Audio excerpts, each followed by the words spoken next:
Good morning, students. Today we will do the another one topic of Indian economy 1950 to 1990, and the topic is industrial growth. According to your THN book, it is your next chapter, chapter number 4th.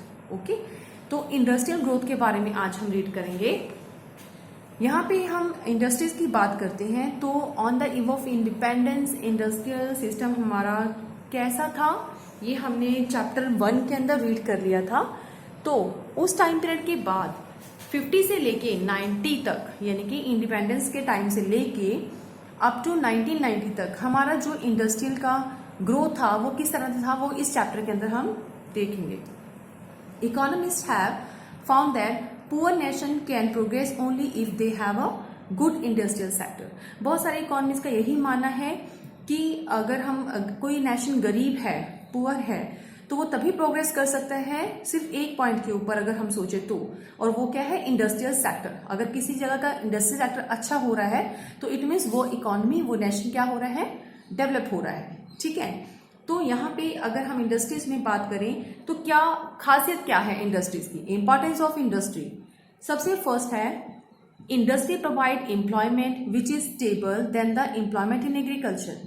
तो industry हमें क्या देता है, एक तो employment देता है, ज्यादा लेबर हमारे यहाँ पे काम पे लग सकती है, और ये जो लेबर हमें दे रहा है, एम्प्लॉयमेंट जो हमें दे रहा है वो स्टेबल रहता है. किसके कंपेयर अगर करते हैं तो एग्रीकल्चर की एम्प्लॉयमेंट के मुकाबले यहाँ पे जो एम्प्लॉयमेंट है दैट इज स्टेबल. ठीक है, तो ये एक बहुत अच्छा फायदा है, फर्स्ट इंपॉर्टेंस या बेनिफिट हमें देखने को मिलता है इंडस्ट्रीज का. ठीक है, तो इसके अलावा एक ऐसा पार्ट हमारे लेबर का यानी कि वर्किंग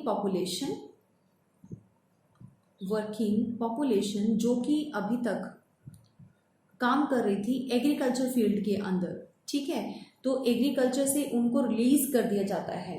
तो अगर वहां से हम उसको रिलीज कर देते हैं पॉपुलेशन का एक पार्ट, एक हिस्सा, और वो कहाँ पे उनको काम मिलता है, it can be gainful employed. तो वो कहाँ पे काम कर सकते हैं, वो एम्प्लॉयमेंट ले सकते हैं gainfully employed only in the occupation outside agriculture. तो वो क्या हो गया, इंडस्ट्री, यानी कि वो इंडस्ट्रीज के अंदर जाते हैं और वहां पे एम्प्लॉयमेंट उनको मिल जाती है. ठीक है, सेकेंड है it promotes modernisation and overall prosperity.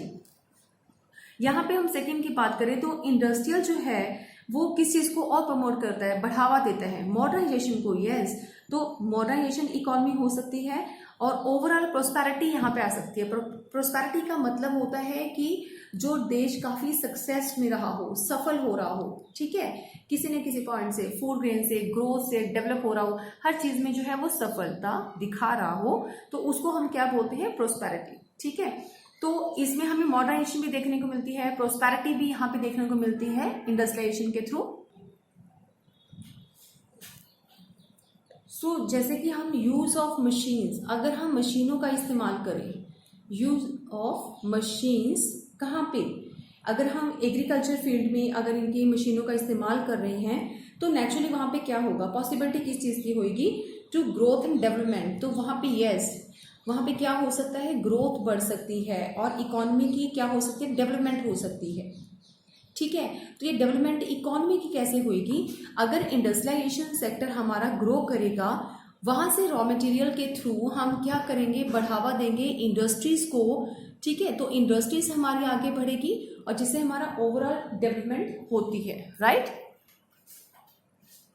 So it is for this reason. तो यहाँ पे जो हमें मॉडर्नाइजेशन नजर आ रहा है इकोनॉमी के अंदर 50 से लेके 90 के बीच में, जो हम कह रहे हैं बेनिफिट्स हमारी इंडस्ट्रीज में देखने को मिला, इसका रीजन क्या था, that the reason is 5 year plans. ठीक है, place a lot of emphasise on the industrial development. Yes, तो जो मेनली सेकेंड प्लान थे हमारे, सेकेंड 5 year प्लान थे, उसमें ज्यादातर इंडस्ट्रियल डेवलपमेंट की तरफ फोकस किया गया था. आपको मैंने पढ़ाया था कि उस टाइम के प्लानर को किसने ज्यादा मेन फोकस किया था, तो महालनोबिस थे, पीसी महालनोबिस, जिन्होंने उस कंसेप्ट को आगे बढ़ाया था कि इंडस्ट्रीज हमारी इकोनॉमी के अंदर खुलनी चाहिए. ठीक है, तो ये छोटा सा हमने टॉपिक किया है इंडस्ट्रीज के बारे में कि इंडस्ट्रीज क्या है, इसकी क्या इंपॉर्टेंस हमारी इंडस्ट्रीज में देखने को मिलती है. एक पॉइंट और है इसके साथ, इसकी इंपॉर्टेंस का, वो है इकोनॉमिक ग्रोथ. यस, तो industries replaces agriculture as a epicenter of growth। तो हमें यहाँ पे देखने को मिला कि जो इंडस्ट्रीज है उसको एग्रीकल्चर की जगह पे रिप्लेस कर दिया गया, यानी कि पहले एग्रीकल्चर में ज़्यादा कंट्रीब्यूशन होता था जीडीपी का, अब किसमें होने लग गया, इंडस्ट्रीज के अंदर। अब उसी को ग्रोथ का एपिसेंटर काउंट किया जाता है, मेन सेंटर हम इंडस्ट्रीज को काउंट कर लेते हैं। ठीक है, तो ये क्या था हमारे इंडस्ट्रीज के बेनिफिट्स। नेक्स्ट बहुत इंपॉर्टेंट टॉपिक है, उस पर चलते हैं कि public and private sector in India industrial development क्या है। तो इसमें हम क्या देखेंगे कि प्राइवेट का कितना रोल था इंडस्ट्रीज को डेवलप करने में, पब्लिक यानी कि स्टेट मतलब गवर्नमेंट का कितना रोल था इंडस्ट्रीज को डेवलप करने में। तो एक क्वेश्चन आता है माइंड में, what should be the role of government and private sector in the industrial development. Yes, कि इकोनॉमिस्ट ये सोचते हैं कि कितना रोल हमारे प्राइवेट सेक्टर का होना चाहिए, कितना गवर्नमेंट का रोल होना चाहिए जब इंडस्ट्रीज की डेवलपमेंट की बात आती है तो, राइट। तो इसमें हम बात करते हैं at the time of independence. Yes, independence के टाइम की अगर हम बात करें तो यहाँ पे हमने देखा था कि कुछ इंडस्ट्रीज उस टाइम इस्टेब्लिश हुई थी हमारी इकोनॉमी के अंदर, जैसे कि कॉटन, टेक्सटाइल, जूट, शुगर, कुछ मिल थी हमारी इकोनॉमी के अंदर। ठीक है, आयरन एंड स्टील फर्म थी जो कि काफ़ी लार्ज स्केल के ऊपर जिनको स्टार्ट किया था, इसको हम बिग इंडस्ट्री भी कहते हैं उस टाइम पीरियड की। But we needed to expand the industrial base with a variety of industries. It means कि अगर हमें जरूरत लगती है वो needed to expand the industrial base. अगर हम चाहते हैं कि इंडस्ट्री के बेस को, जो बहुत कम था, बहुत लिमिटेड हमारे पास इंडस्ट्रीज थी, उसके बेस को हम बढ़ाना चाहते हैं तो कैसे बढ़ेगा, विद वैरायटी ऑफ इंडस्ट्रीज। तो यहाँ पे नंबर ऑफ इंडस्ट्रीज हमें इस्टेब्लिश करनी पड़ेगी, वैरायटी हमें यहाँ पे इंडस्ट्रीज की इस्टेब्लिश करनी पड़ेगी, तभी तो एक्सपेंड होगा हमारे इंडिया के अंदर इंडस्ट्रियलाइजेशन, जो कि बहुत लिमिटेड पोर्शन था, बहुत कम इंडस्ट्रीज का मिल थी हमारी इकोनॉमी के अंदर।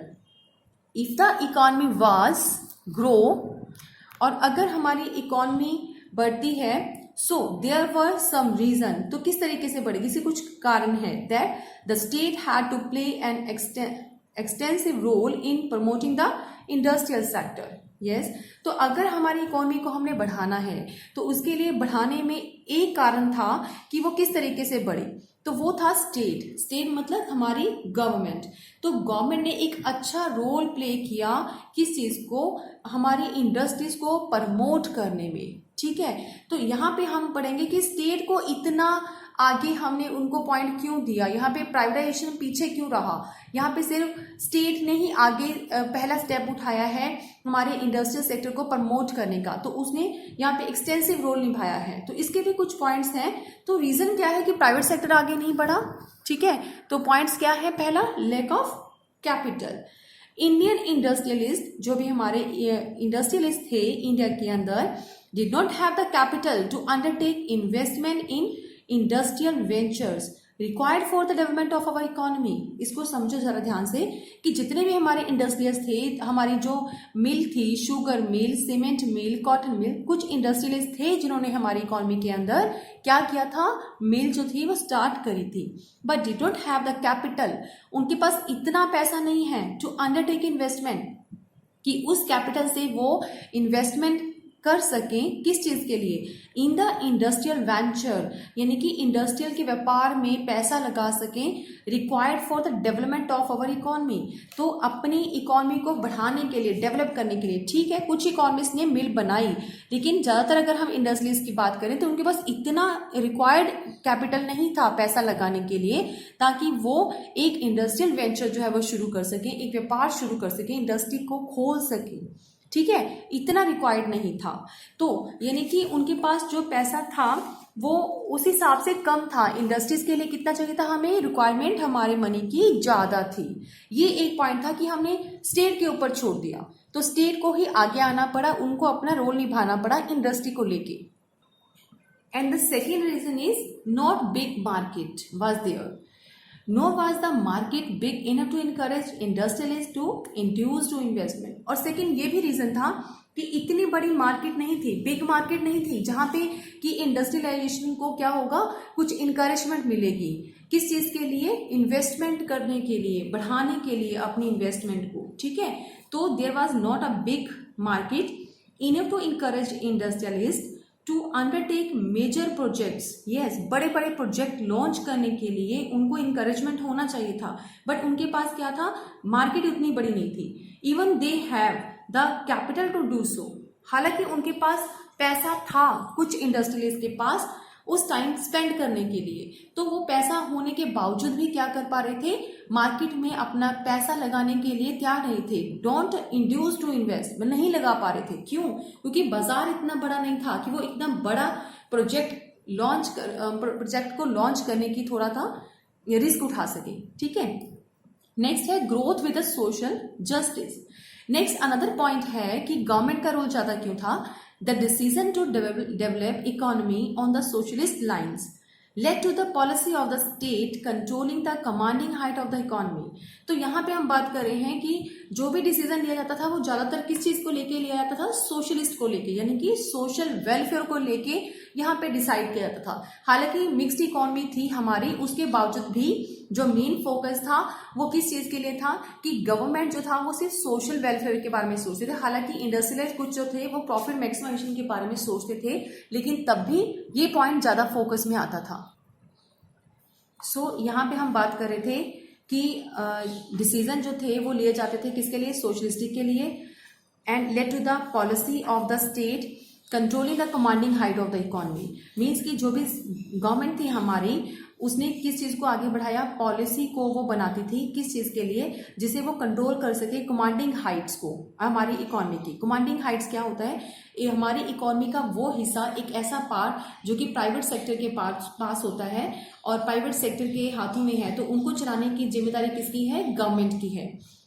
प्राइवेट सेक्टर, तो प्राइवेट सेक्टर के पास जैसे कि हम कहते हैं कि हमारे जो रिसोर्सेज हैं या इसके अलावा जो पब्लिक यूटिलिटीज़ हैं जो लोगों के द्वारा यूज़ में आई जाती हैं, ऐसे कुछ चीज़ें, तो वो सारा कंट्रोल जो है प्राइवेट सेक्टर के पास है, लेकिन उसके ऊपर भी जो मेन कंट्रोल है वो किसका रहता है, हमारी गवर्नमेंट का। तो कमांडिंग हाइट्स के ऊपर कंट्रोल करके रखती है अपनी पॉलिसीज बना के। ठीक है, तो सोशल जस्टिस को ध्यान में रख के ये वो चीज़ डिसीजन लिए जाते हैं। तो ये सब हमने पॉइंट किए हैं प्राइवेट और पब्लिक से जुड़े हुए कंसेप्ट, जिसमें हमने यहाँ पे देखा है कि पब्लिक का रोल ज़्यादा है। So this mean that the state would have complete control of those industries that were vital for the economy. हमें पता है कि यहाँ पे स्टेट का ही रोल है, स्टेट मीन्स गवर्नमेंट, तो गवर्नमेंट का रोल है जब तक हमने देखा है किस चीज़ के ऊपर, कि कंट्रोल करने के लिए, इंडस्ट्रीज को कंट्रोल में लेके आने के लिए, और स्पेशली वो industry that were vital for the economy, जो कि हमारी इंपॉर्टेंट, हमारी जो इंडस्ट्रीज हैं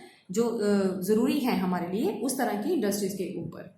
ठीक है, इसके अलावा जो प्राइवेट हमारी इंडस्ट्रीज थी, तो वो प्राइवेट जो भी इंडस्ट्रीज के लिए पॉलिसीज बनाई जाती थी, तो उन पॉलिसीज को भी कौन कंट्रोल करता था, उन पॉलिसीज बनाई तो प्राइवेट सेक्टर वालों ने थे पॉलिसीज, लेकिन उसके ऊपर भी मेन कंट्रोल किसका रहता था, हमारी स्टेट का। ये भी आपको ध्यान में रखना है।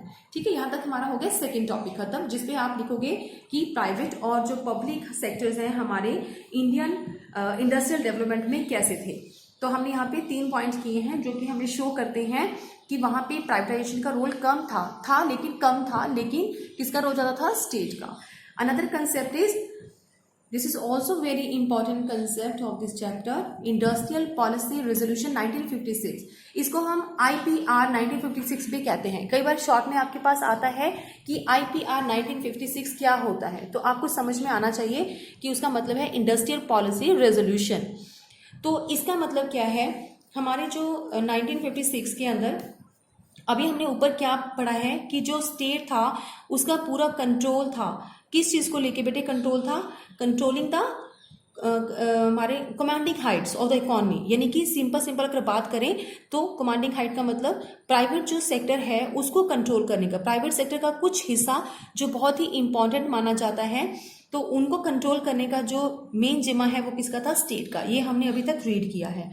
अब यहाँ पे एक पॉलिसी जो है वो बनाई गई ताकि वो जो कंट्रोल है वो प्रॉपर्ली किया जा सके, उसको बोलते हैं इंडस्ट्रियल पॉलिसी रेजोल्यूशन। यस, तो इंडस्ट्रियल पॉलिसी रेजोल्यूशन 1956 जो थी वो अडॉप्ट करी गई। ठीक है, इसको अडॉप्टेड किया गया सिर्फ किस चीज़ के लिए, अपना कंट्रोल बढ़ाने के लिए, स्टेट का कंट्रोल प्रॉपर रहे हमारे प्राइवेट सेक्टर के ऊपर, इसलिए ये जो हमारी पॉलिसी थी ये अडॉप्ट की गई।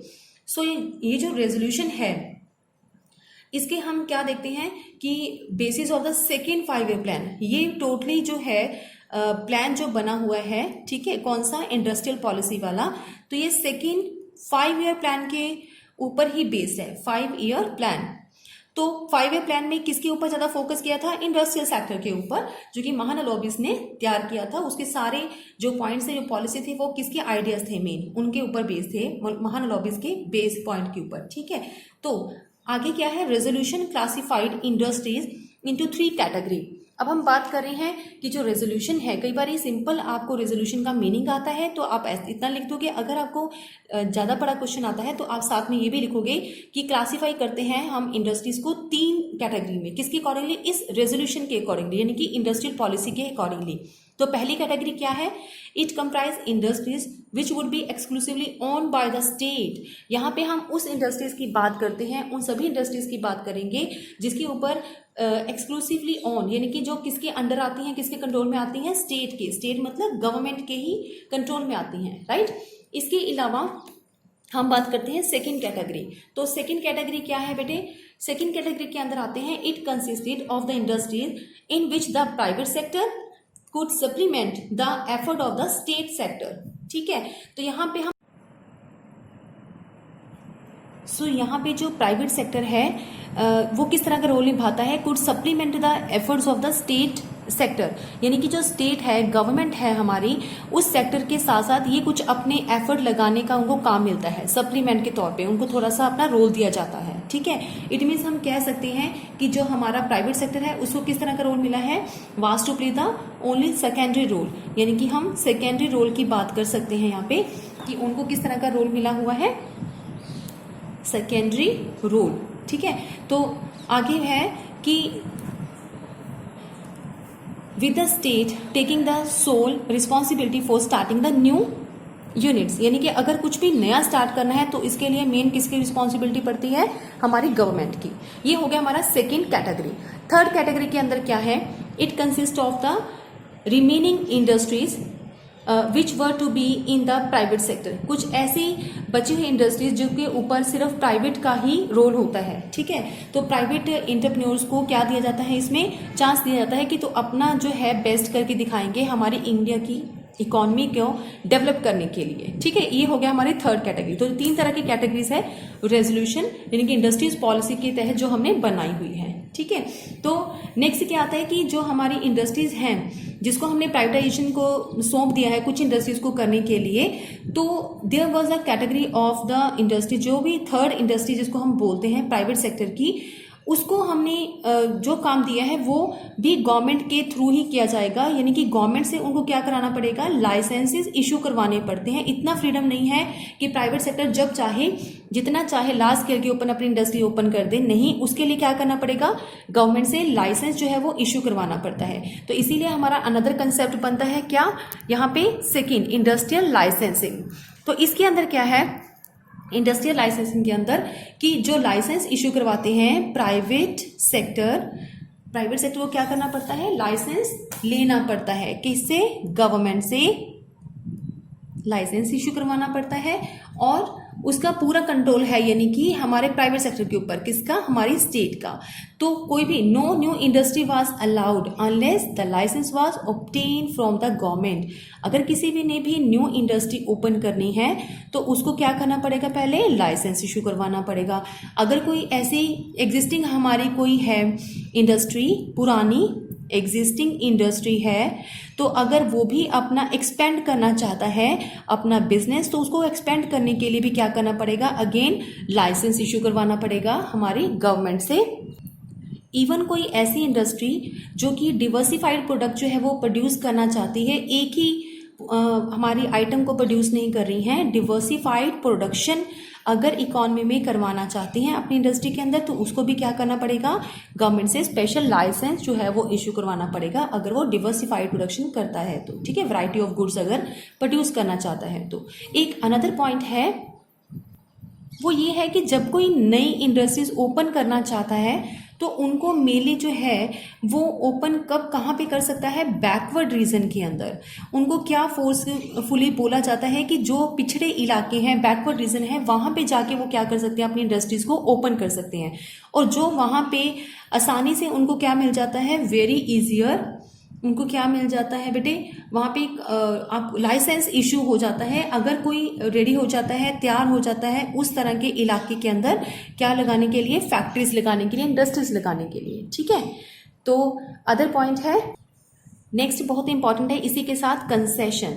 तो industries concession for the establishing industry is the backward region. जो पर्सन बैकवर्ड इलाकों के अंदर अपनी इंडस्ट्रीज को एस्टेब्लिश करने के बारे में सोच रहे हैं, तो उनको स्पेशल जो है वो कंसेशन जो है वो प्रोवाइड कर दिया जाता है। किस तरह का, जैसे कि उनको फ्रीडम मिल जाता है from the payment of tax for some time. ठीक है, वो रिलैक्सेशन उनको मिल जाता है, freedom for payment of tax for time period, कुछ टाइम पीरियड के लिए। ठीक है, तो अदर क्या है हमारे पास कि या तो फिर उनको पावर सप्लाई के अंदर कुछ कंसेशन दे दिया जाता है ताकि वो बिजली उनको सस्ती मिल जाए और उसके बिहाफ के ऊपर वो क्या कर सके, किस तरह से अब जो है उस इलाकों के अंदर जो है बैकवर्ड रीजन में जा रहे हैं तो उनको पावर सप्लाई का कंसेशन दे दिया जाता है। इस तरह से दो तरह के बेनिफिट जो है उनको मिल जाते हैं, एक तो टैक्स बेनिफिट मिल जाता है और सेकेंडली क्या मिल जाता है, इलेक्ट्रिसिटी के अंदर उनको कुछ कंसेशन मिल जाता है, electricity at the lower tariff.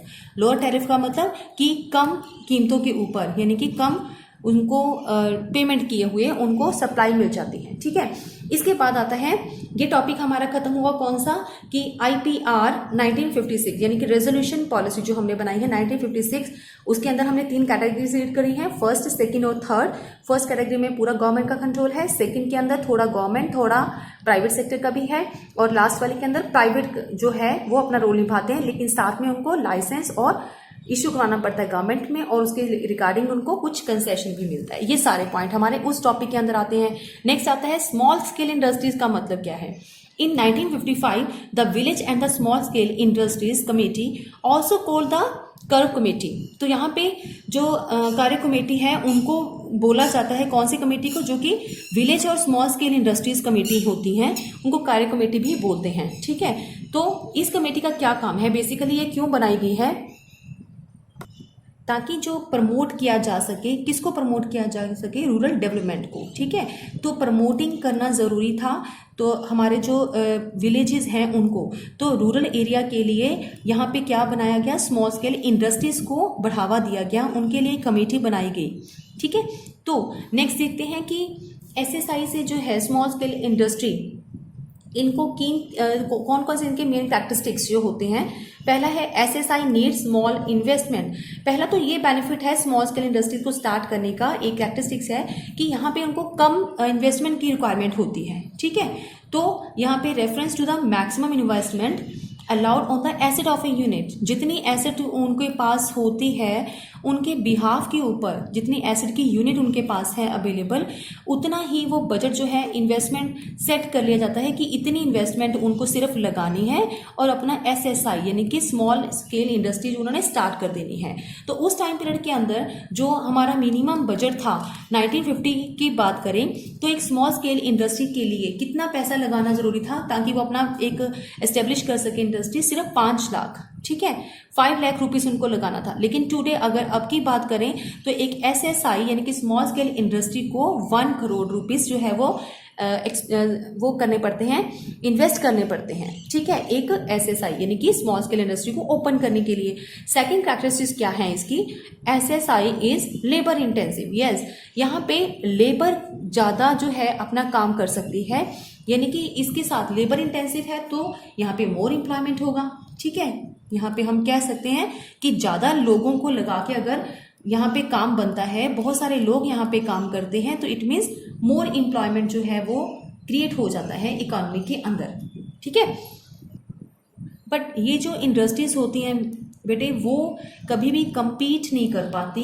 किसको compete नहीं कर पाती, जो बड़ी बिग फर्म्स होती हैं, लार्ज स्केल इंडस्ट्रीज होती हैं, ठीक है, बिग इंडस्ट्रीज, उसके साथ compete नहीं कर पाती इंडस्ट्रीज के साथ, क्योंकि बिग इंडस्ट्रीज को क्या चाहिए होता है, कैपिटल इंटेंसिव होती हैं, वो उन्हें ज़्यादा क्या लगाना होता है, पैसा, कैपिटल इंटेंसिव को मेन फोकस करती हैं, ठीक है, और उनके साथ compete ये नहीं कर पाती। तो it is obvious that the development of the small scale industry require them to shielded from the large industries या लार्ज फर्म्स। तो इसीलिए जो हमारी SSI स्मॉल स्केल इंडस्ट्रीज होती हैं उनको क्या करना पड़ता है, बचा के रखना पड़ता है। कहाँ से, from the big industries. Yes, तो बिग इंडस्ट्री से बचाया जाता है इन चीज़ों को। किनको, यहाँ पे जो स्मॉल स्केल की इंडस्ट्रीज होती हैं, शील्डेड का मतलब होता है बचाना, ठीक है। तो इस पर्पज के लिए क्या किया जाता है, अगर हम उनको बचाना चाहते हैं तो इसके लिए require them to the shielded, मैंने यहाँ पे दोबारा लिखा हुआ है कि हम उनको बचाने की ही बात करते हैं। It is obvious that the development of small scale industry require them to the shielded from the large firms, ठीक है। तो इसके लिए क्या पर्पस क्या है, हम उनको बचाएं, इस पर्पस के लिए क्या शुरू करना पड़ता है, तो इनके लिए जो है एक रिजर्वेशन करके देना पड़ता है। रिजर्वेशन जरूरी है। किस चीज़ की रिजर्वेशन होनी चाहिए, स्मॉल स्केल इंडस्ट्रीज के लिए, स्मॉल स्केल इंडस्ट्रीज के लिए प्रोडक्शन की रिजर्वेशन होनी चाहिए। रिजर्वेशन फॉर प्रोडक्शन, कि कुछ चीज़ें ऐसी हैं जो कि स्मॉल स्केल के द्वारा ही प्रोड्यूस की जाएंगी। देखो फिर से यहाँ पे आपको शो करवा दूँ मैं, जो मैं नोट डाउन कर रही हूँ। तो पर्पस क्या है, यहाँ पे हम चाहते हैं कि उनसे हाथों से जो है बिग फर्म से बचाया जाए। तो इसके पर्पस के लिए रिजर्वेशन ऑफ प्रोडक्शन जो है वो फिक्स कर दी जाती है कि कुछ ऐसे प्रोडक्ट जो स्मॉल स्केल इंडस्ट्री द्वारा ही प्रोड्यूस किए जा सकते हैं, वो प्रोडक्शन लार्ज स्केल इंडस्ट्री जो है वो प्रोड्यूस नहीं कर सकती। तो इससे क्या हो जाता है, दे वर ऑल्सो गिवन कंसेशन, इन चीज़ों के लिए उनको कंसेशन भी दे दिया जाता है। जब वो कुछ ऐसा प्रोडक्ट जो है वो स्टार्ट करने वाले हैं, प्रोड्यूस करने वाले हैं, कंसेशन किस चीज़ में मिल जाता है, ऐसी फर्मों को, स्मॉल स्केल को, एक तो लोअर एक्साइज ड्यूटी, एक तो उनको एक्साइज ड्यूटी जो है वो कम पड़ती है, ठीक है। और दूसरा क्या हो सकता है, आप सोच के देखो जरा, ऐसी फर्मों को स्टार्ट करने के लिए क्या मिल जाता है गवर्नमेंट की तरफ से, बैंक में से लोन प्रोवाइड हो जाता है। यस, और वो भी किस दामों पे, लो इंटरेस्ट रेट के ऊपर, ताकि वो आसानी से क्या खोल सके, अपना बिजनेस स्टार्ट कर सके, अपनी इंडस्ट्री खोल सके, लो इंटरेस्ट रेट। राइट स्टूडेंट, तो ये एक पॉइंट था हमारा, किस चीज को लेके हमने डिस्कस किया था, स्मॉल स्केल इंडस्ट्रीज को लेके। नेक्स्ट पॉइंट है, तो एक छोटा सा कंसेप्ट और है जो अभी हम करेंगे, फीचर्स ऑफ इंडस्ट्रियल ग्रोथ। बेटे इसके लिए स्पेशल आपको कोई ज़्यादा पॉइंट्स पढ़ने की जरूरत नहीं है, जितना टॉपिक अभी हमने किया है वो उसी से जुड़े हुए कंसेप्ट है। कि हमें पता है इंडस्ट्रियल ग्रोथ जो 1950-1990 के बीच का जो टाइम पीरियड था, उसमें इंडस्ट्रियल ग्रोथ में क्या क्या पॉइंट के फीचर्स हम लेते हैं। पहला है पब्लिक सेक्टर। हमें पता है कि पब्लिक सेक्टर का रोल ज़्यादा था, उसको सेंट्रल रोल मिला हुआ था, ज़्यादातर काम कौन करता था, हमारी गवर्नमेंट। प्राइवेट सेक्टर क्या रोल था, सेकेंडरी रोल, यानी कि कुछ सप्लीमेंट के तौर पे उनसे कुछ काम करवाया जाता था, उनकी सिर्फ गवर्नमेंट की हेल्प करने के लिए, यानी कि सेकेंडरी रोल था। इंपोर्ट सब्स्टिट्यूशंस, यानी कि ज़्यादा इंडस्ट्रीज खुलेंगी तो ज़्यादा फूड ग्रेन्स हम बना सकते हैं, और इसके लिए हमारी जो इकोनॉमी थी वो इंपोर्ट सब्स्टिट्यूशंस हो गई, यानी कि खुद बनाना, अपनी ही कंट्री में बनाना, यानी कि इंपोर्ट हम कम करवाने लग गए। ठीक है, domestic industry was to be protected. तो जितनी इंडस्ट्रीज बनी, यहाँ पे मेन काम था हमारी इंडस्ट्रीज ग्रोथ के होते हुए कि हमारी डोमेस्टिक इंडस्ट्रीज को हमने प्रोटेक्ट करना है, इसलिए उनको इंटरनेशनल मार्केट के अंदर हमने कभी जाने नहीं दिया, ताकि हमारा जो प्रोडक्ट है उसकी क्वालिटी वाइज वो बाहर की किस इंटरनेशनल वे के ऊपर बाहर की मार्केट में वो फेल ना हो जाए प्रोडक्ट। ठीक है, इस तरह से उनको बचाना, ये भी हमारी फीचर में आता है इंडस्ट्रीज ग्रोथ की। SSI was to be developed, और हमारी इकोनॉमी के अंदर स्मॉल स्केल इंडस्ट्रीज को भी बढ़ावा मिला। ठीक है, ये इसके कुछ फीचर्स हैं। इसके बाद आता है इसके कुछ गुड इफेक्ट या बैड इफेक्ट क्या रहे। हमारी जो इंडस्ट्रियल ग्रोथ है उसका सबसे गुड इफेक्ट ये रहा कि इकोनॉमी की ग्रोथ होने लगी, GDP बढ़ने लग गया। सिर्फ एग्रीकल्चर में ही नहीं बल्कि इंडस्ट्रियल सेक्टर के अंदर भी हमारा GDP में कॉन्ट्रीब्यूशन होने लग गया। Diversification in the industrial sector, industrial sector से जुड़े हुए बहुत सारे इंडस्ट्रियलिस्ट ने क्या किया, ऐसी इंडस्ट्रीज बनानी शुरू करी जो कि डिवर्सिफाइड प्रोडक्ट जो है वो बनाती थी। ठीक है, इससे हमारा डिवर्सिफिकेशन इन इंडस्ट्रियल भी हुआ। Growth of large scale industries का तो हुआ ही है, क्योंकि इंफ्रास्ट्रक्चर जो है ज़्यादा हमारा बढ़ने लगे, जिससे लार्ज स्केल इंडस्ट्री को बढ़ावा मिला, और साथ ही साथ किसका एक्सपेंड हुआ, स्मॉल स्केल इंडस्ट्रीज का भी। बैड इम्पैक्ट क्या रहे, पब्लिक सेक्टर को हमने ज़्यादा रोल यहाँ पे देखने को मिला, तो उसका बैड इम्पैक्ट ये था कि पब्लिक सेक्टर के पास ज़्यादा हमारा सेंट्रल रोल था, जिसकी वजह से वहाँ पे जो काम था वो एफिशिएंटली तरीके से नहीं हो पा रहा था, बहुत सारा डिले हो रहा था हमारे गवर्नमेंट डिपार्टमेंट्स में, ठीक है, काम को लेके, और करप्शन भी बढ़ रहा था। इसके अलावा यहाँ पे लैक ऑफ कंपटीशन, हमारी जो फर्म्स थी उनको डोमेस्टिक हमारा जो प्रोडक्ट था उनको इंटरनेशनल मार्केट में हमें जाने से रोक रहे थे, जिसकी वजह से कंपटीशन जो था वो कम पड़ गया, हम इंटरनेशनल तक अपना प्रोडक्ट नहीं लेके गए, ठीक है, सिर्फ हमारे डोमेस्टिक इकोनॉमी में हम अपने प्रोडक्शन को बेच रहे थे।